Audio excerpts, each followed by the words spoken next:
Chapter 25. We heard the music before we even got to Gloria Dump's house. We heard it almost a block away. It was a guitar playing and singing and clapping. "I wonder what's going on," my father said. We walked up to Gloria's sidewalk and around back, through her yard and into her kitchen, and what we saw was Otis playing his guitar, and Miss Franny and Gloria sitting there smiling and singing, Gloria holding Sweetie Pie in her lap.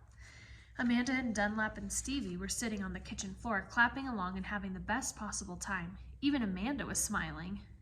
I couldn't believe they were so happy when Winn Dixie was missing. "We can't find him," I shouted at them. The music stopped, and Gloria Dump looked at me and said, "Child, we know you didn't find him. You didn't find him because he was here all along." She took her cane and poked at something under the chair. "Come out of there," she said. There was a snuffle and a sigh. "He's asleep," she said. "He's plumb wore out." She poked around her cane again, and Winn Dixie stood up from underneath her chair and yawned. "Winn Dixie!" I hollered. "Dog!" Gertrude squawked. Winn Dixie wagged his tail and showed me all his teeth and sneezed.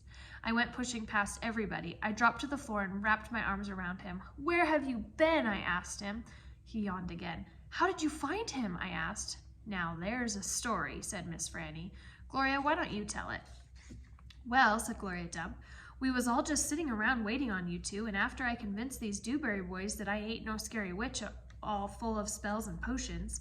"She ain't no witch," Stevie said. He shook his bald head. He looked kind of disappointed. "Naw," said Dunlap, "she ain't. If she was, she would have turned us into toads by now." He grinned. "I could have told you that she wasn't a witch. Witches don't exist," said Amanda. "They are just myths." "All right now," said Gloria. "What happened was we got through all them witchy things, and then Franny said, 'Why don't we have a little music while we wait for you two to get back?' And so Otis played his guitar, and woo-wee, there ain't a song he don't know. And if he don't know it, he can pick it up right quick if you hum it to him. He has a gift." Gloria stopped and smiled over at Otis, and he smiled back. He looked all lit up from the inside. "Tell what happened," Sweetie Pie said. "Tell about that dog." "So," said Gloria, "Franny and me, we started thinking about all the songs we knew from when we was girls. We got Otis to play them, and we started singing them, teaching the words to these children. And then somebody sneezed," Sweetie Pie shouted. "That's right," said Gloria. "Somebody sneezed. And it wasn't none of us, so we looked around wondering who did, thinking that maybe we got us a burglar in the house. We looked around and we didn't see nothing, so we started into singing again. And sure enough, there was another big ah-choo. Sounded like it was coming from my bedroom. So I sent Otis in there. I said, 'Otis, go on in there and see who is sneezing.' So Otis went. And do you know what he found?" I shook my head. "Winn Dixie!" shouted Sweetie Pie. "That dog of yours was all hid underneath my bed, squeezed under there like the world was about to end." But he was smiling like a fool every time he heard Otis play the guitar, smiling so hard he sneezed. My daddy laughed. "It is true," Miss Franny said. "It's the truth," said Stevie. Dunlap nodded and smiled right at me. "So," Gloria Dump said, "Otis played his guitar right to that dog, and a little bit at a time, Winn Dixie came creeping out from underneath the bed. He was covered in dust," said Amanda. "He looked like a ghost," said Dunlap. "Yeah," said Sweetie Pie, "just like a ghost."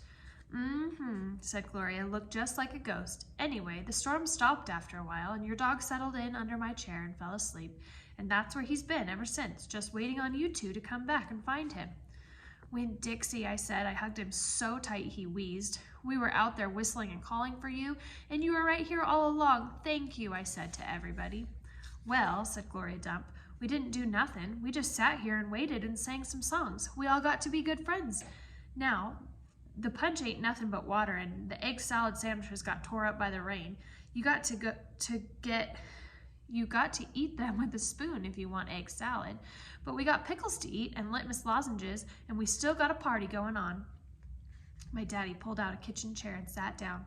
"Otis," he said, "do you know any hymns?" "I know some," said Otis.